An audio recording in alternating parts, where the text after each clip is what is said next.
country singer, songwriter, a little bit of everything. We'll talk to Donny Lee. And first off, Donny, thank you for taking the time to be on, brother. Hey man, you know, it cracks me up every time I get on one of these interviews, because really the thanks goes out to you guys. You're out there supporting and playing the music, and I mean that sincerely, so thank you. Well, when you got a song like you've got out there right now, I mean, the first time I listened to it, it kind of dug into me. And for you, I mean, that's got to be the feedback that you've been getting anyway, right? Yeah, it's the feedback. It's not the same feeling I get though. When I hear myself, it's like nails on a chalkboard, but yeah, that is definitely the feedback that I get. Now, tell our listeners a little bit where the inspiration for the song came from. I mean, I could tell from listening to it, but I love to hear what the artist and songwriter have to say about it.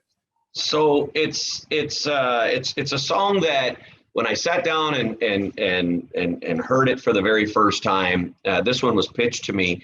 It wasn't one that I wrote, but it was one that right away I feel like I could have wrote, because it speaks the language the way that I speak. It's a story that I would tell, and the simple lesson in all of it is never forget all of the things that got you to be who you are, where you stand today. That could be good, that could be bad, that could be, you know, all of the above, but it's all of the lessons in life and all of the sacrifices and all the hard work and everything. No matter how you want to spin it, don't give up on things that got me this far. And what was your original thought whenever that one was pitched to you? I remember hearing, I was, first of all, I'm not going to lie, I'm a little bit of a fan of muscle cars and stuff like that. You know, maybe not as much American muscle as I am, you know, I just love Corvettes and stuff like that. And when I heard the first line and it said, there's a hand-me-down super sport Chevelle, immediately my wife and I said, there's a video. So we did. We recorded a video for this song, and it's very COVID friendly, by the way. It's basically just me in a super sport Chevelle ripping all over the place, and it's a great video. But really, when it gets down to you know, some of the lines in there, you know, you don't throw away a diamond because it's got some dust on it. You never trade in a classic because it's got a little rust. It's true. You know, sometimes we're all fascinated by the beauty of everything brand new, but there's just a story to tell behind everything that's, you know, classic, that's vintage, that's, you know, whatever it is. And immediately I had to listen to the song a few times because I got so intrigued by the visual of the song that I wasn't really just listening to I don't know, and that's what it takes, because you know, we write a lot and we get a lot of songs pitched to us and all that stuff, but they all start to sound the same after a while, you know what I mean? And this one just wasn't that song, and it was the first song that we recorded on this new project. We've since recorded 4 more. We've got another 4 that we're ready to go back into the studio with, but we're just proud that this was the first one on that project. What's the process been like this last 12 months? The songwriting and all that. I mean, what's the biggest thing that you've had to learn? How not to be on stage 300 shows a year. That was yeah, but you know, I'm a glass half full kind of guy, to be real. And I had, it took me about 3 or 4 months, and my family and we just took the RV and we just went out to the lake and we just hung out. You obviously had to, you know, all the social distancing, and nobody was seeing anybody or anything, but, you know, taught the kids how to parallel park, went out and did a bunch of fishing. We got to run around in the skid steer and clean up the property a little bit, and, you know, stuff like that, and just hang out. It was just a really much needed. I don't like the way that it happened. I don't like, you know, the things that came from this, as far as businesses failing and, you know, people filing bankruptcy and depression and stuff. But for me, Glass half full. It was the most quality family time I've had in a long time. And you mentioned something that I had to go through as well with my now 16-year-old, parallel parking. Was that the worst of pandemic for you? No, not at all.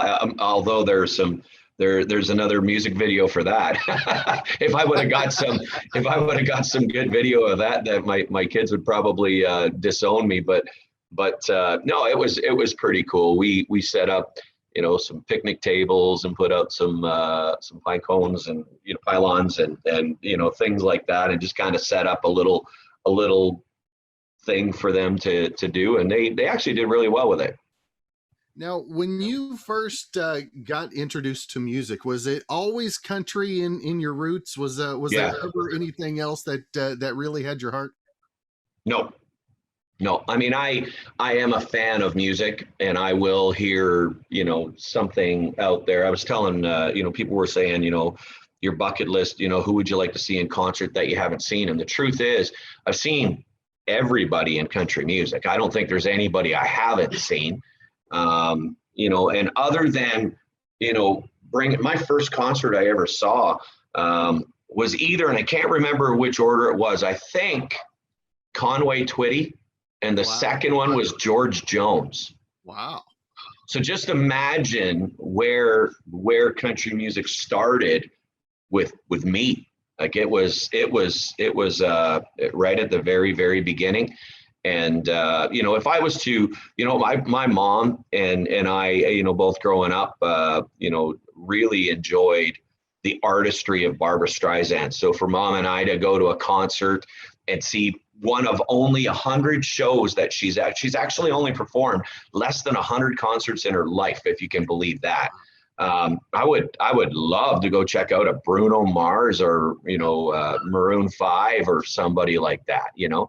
I got my Def Leppard shirt on today, and my wife and I had tickets. They just canceled it, but we were going to go see Motley Crue and Def Leppard and all those guys playing here in Nashville, but they ended up rescheduling it. But to answer your question, no. I mean, I am a fan of other types of music, but wholeheartedly from the beginning, it was country music. Now, when did you start writing your first song? How old were you whenever you sat down and were like, I got something I got to say here?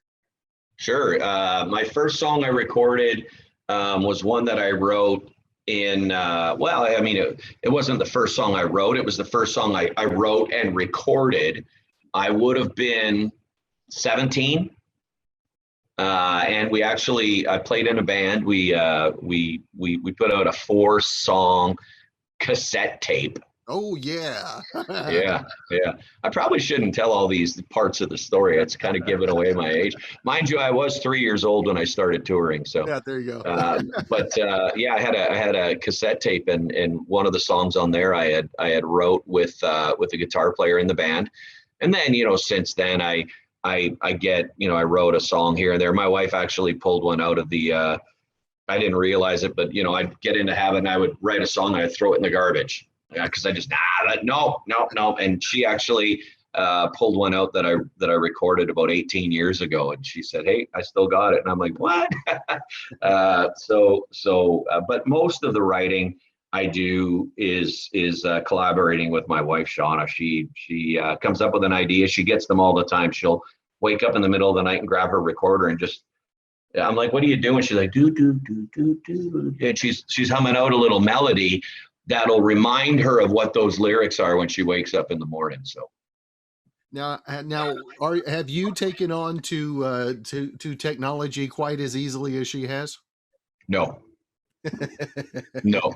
And for good reason. I mean, really, if you would certainly understand this.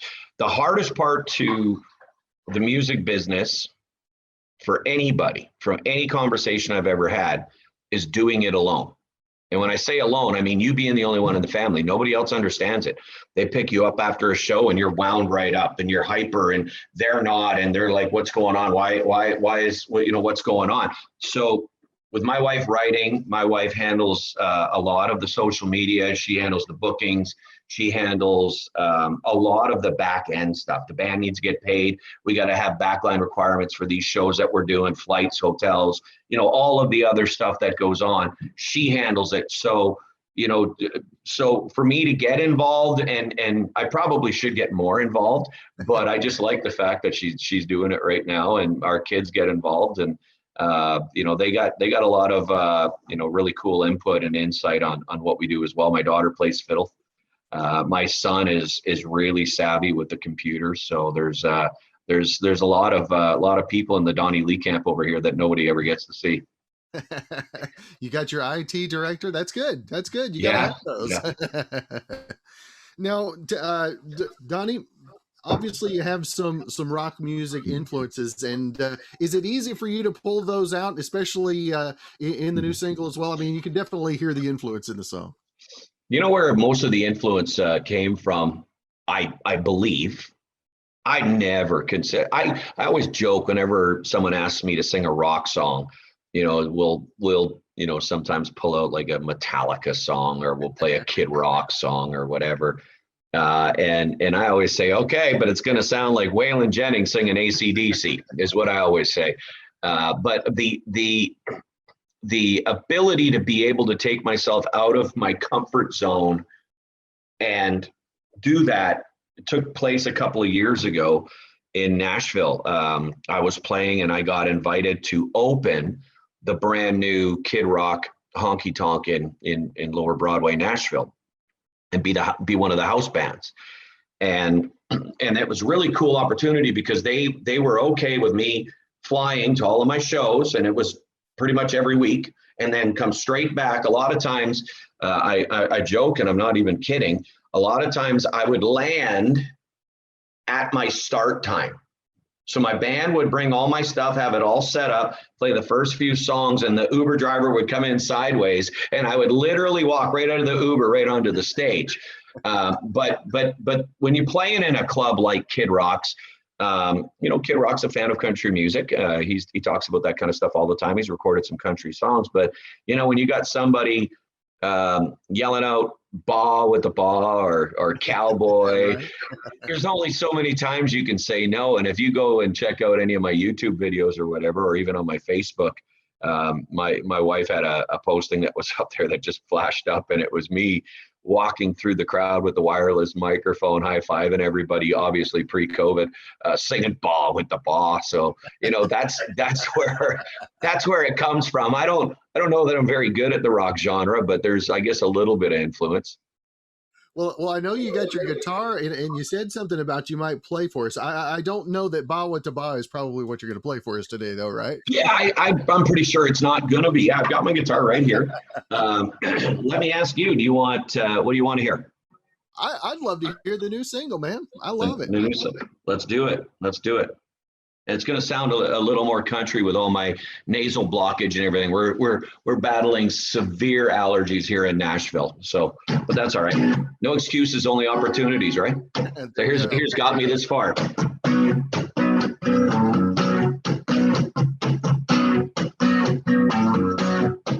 There's a hand-me-down super sports bell. Daddy's daddy made him promise that he'd never sell. He gave it to me, and then I gave it hell. I still got it. I got a vintage Sears silver tone spinning 45. Songs are long gone, but they make me feel alive. The light wears out, but the music never dies. I still got it. You don't throw away a diamond just because it's got some dark stone. Trade in a classic because it's got a little rust. You hold on to the things that matter, no matter whose up they are.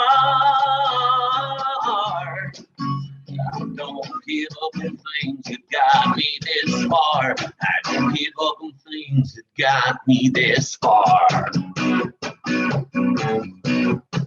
I got a tattoo of a cross that I ain't afraid to show.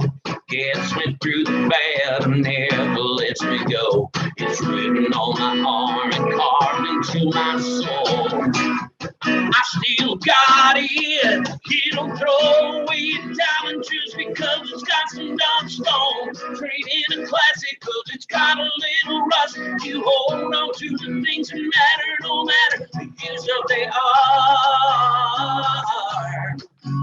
I don't give up on things that got me this far. I don't give up on things that got me this far.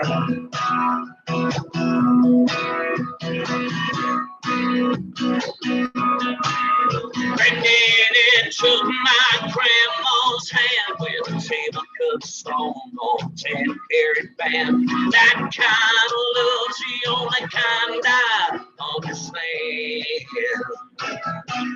Oh, and honey, I'm cut from the very same cloth. Yeah, I swear if you slip it on, we can make it just like they made it. You don't throw away a diamond just because it's got some dark stone. Trade in a classic because it's got a little rust. You hold on to the things that matter, no matter how you so they are. I don't give up on things that got me this far. I don't give up on things that got me this far. Don't give up on things that got me this far. No, don't give up on things that got me this far. So how do you feel about things that get you this far? Oh man, every day I get reminded of different things that I mean, you know, I battled in school as a kid. I remember going back home for the very first time to do a show, and it was in a big theater, and it was during Country Music Week up in Canada, and I had no idea, but two of my school teachers showed up at the show, and they were so proud that I wasn't in jail. They were so proud of all of the things that have happened in my life. They got to meet my family. They got to see that things are really going well for us. And you know, they secretly sit on social media and watch the stuff all the time. And every once in a while, they give me a little reminder that you know, life is whatever you put into it. If you want to give up on life, life's going to give up on you. If you want to work for it and you want to reap the rewards, then you got to put in the muscle too. So yeah. Before we came on, you mentioned that you've been in Nashville for a minute.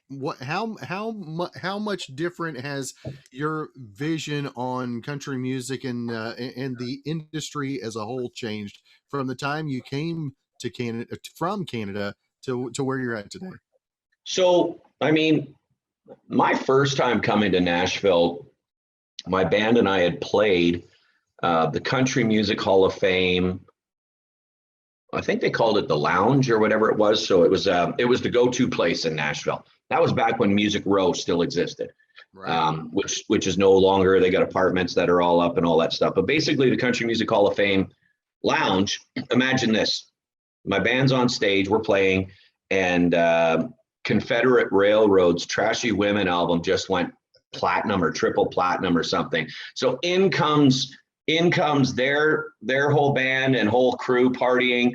I believe George Strait's band, George wasn't there, but I believe his band was there and he was in recording something. And then there was, I mean, all of these all-stars down there. Now that was back when you would take a CD and you would walk around Music Row and you would hit all the publishers and you would try and get a record deal. The business has changed, and everybody, you know, not everybody, I hear a lot of people talk about the negative with the industry because, you know, there's no money in record sales, and there's no this and there's no that. Yes, but there's other opportunities. Like, you don't need to be owned by a record label. You can really do this independently where you live. out in Oklahoma, out in Texas, out, you know, there are people that don't, that's what they want to hear is independent music.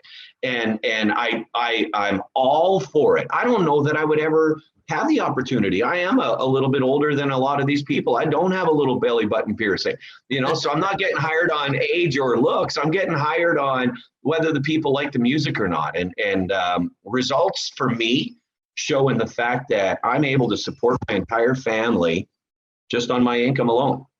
And that's success. I don't need a record deal. I don't need, you know, to be running around in a brand new Prevost. Am I saying I wouldn't do that? Yeah, well, maybe if, you know, if it was right, but it's got to be right. I've had the buses. I've had brand new buses. They weren't Prevosts, but they were pretty damn nice buses, you know, so I've done it. But I just love, you know, your question to how has the music changed? I think what it's done is it's opened up borders, almost too many borders, maybe.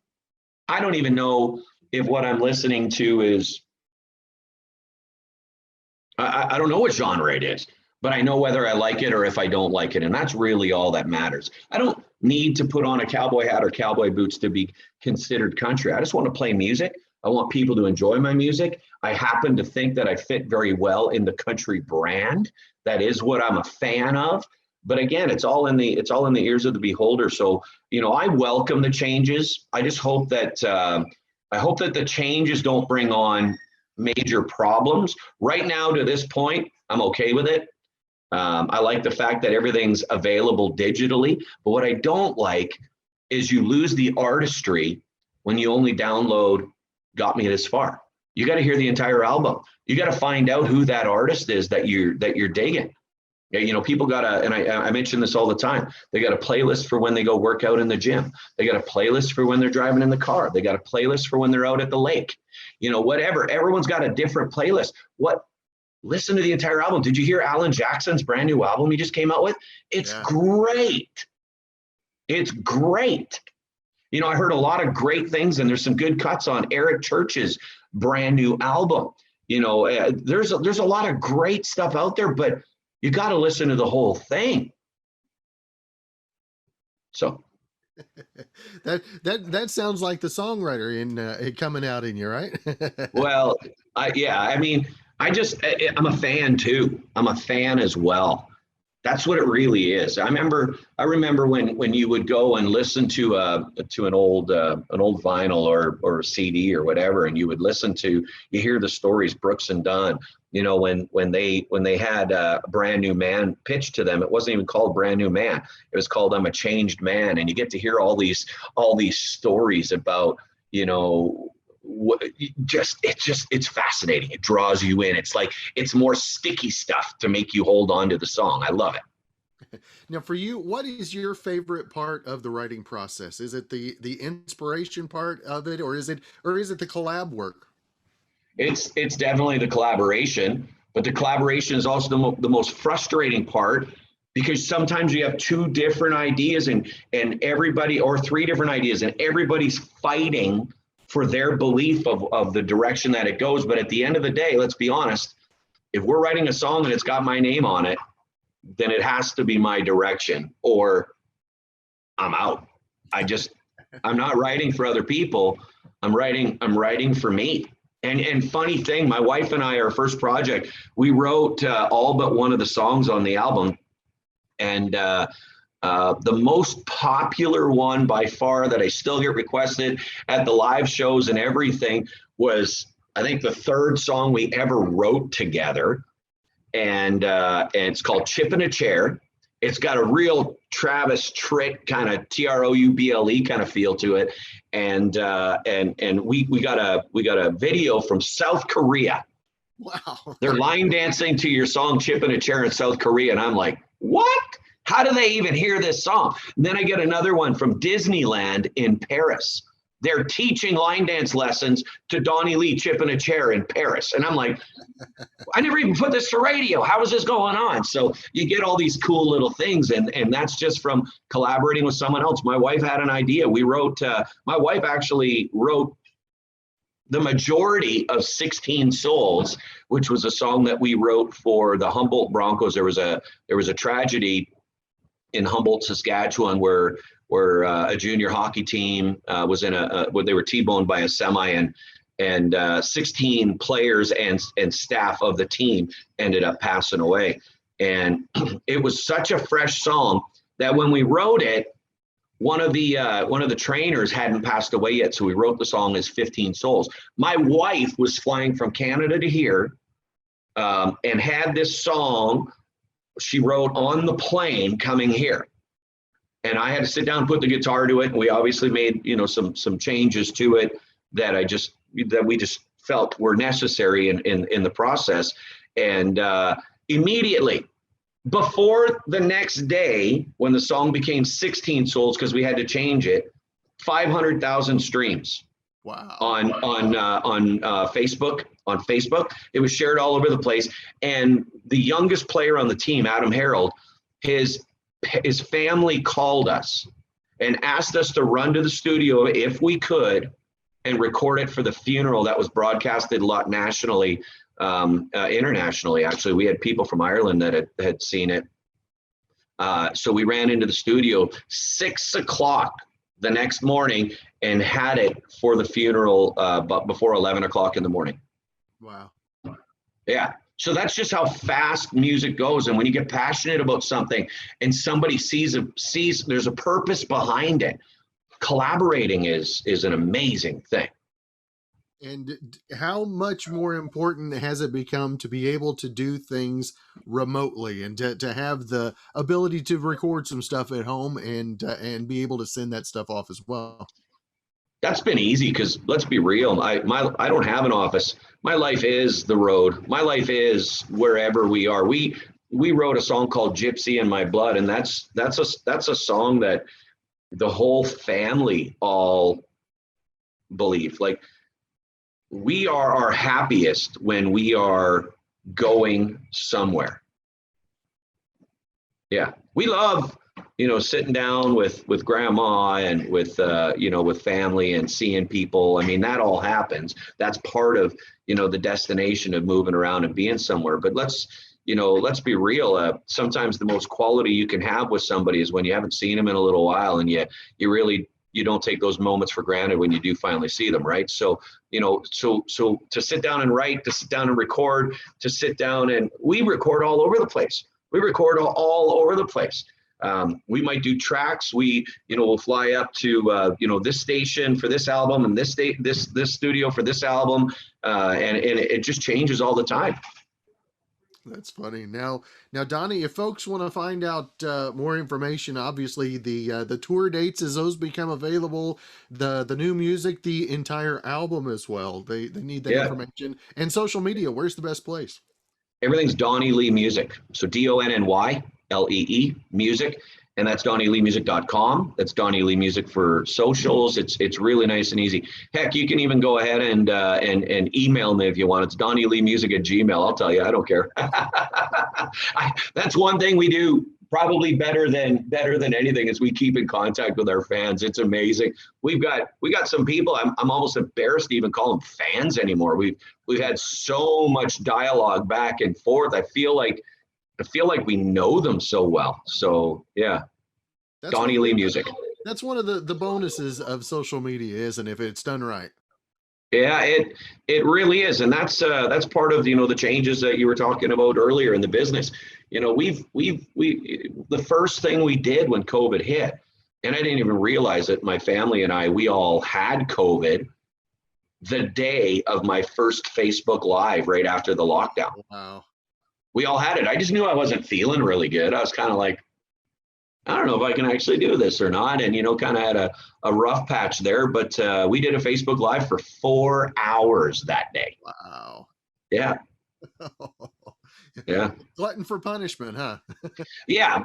So, but, it's all part of it. Well, I've definitely been sicker, but there are some people that have been a lot sicker than than ever, with it as well. So we got it not as bad. My wife had it the worst, and to be honest with you, it's not near as bad as any of the stories you've heard out there from other people. So we're all thankful that we're healthy. But that part talking about what we're talking about, not COVID, is everything's mobile. The business has changed. We can be face to face like this. We've done Zoom parties. So we'll do the Facebook Live and we'll say, if you'd like to show your face, then we've got this set up over here.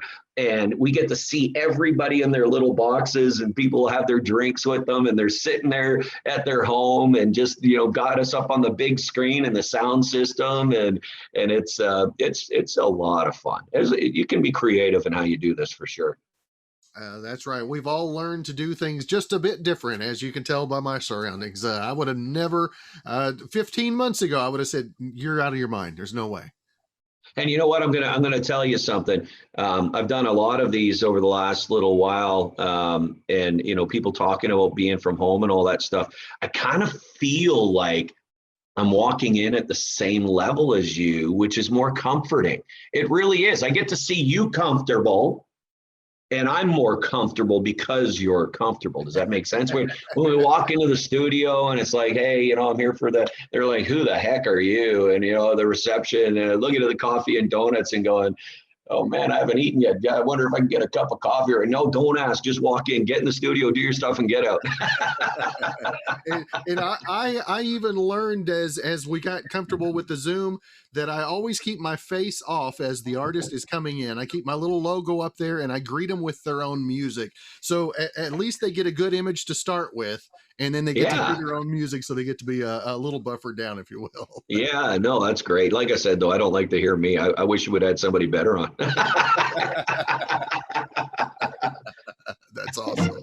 Well, Donny, it's been great to catch up with you today, man. I have really enjoyed the visit, and look forward to getting you out somewhere nearby here in the near future.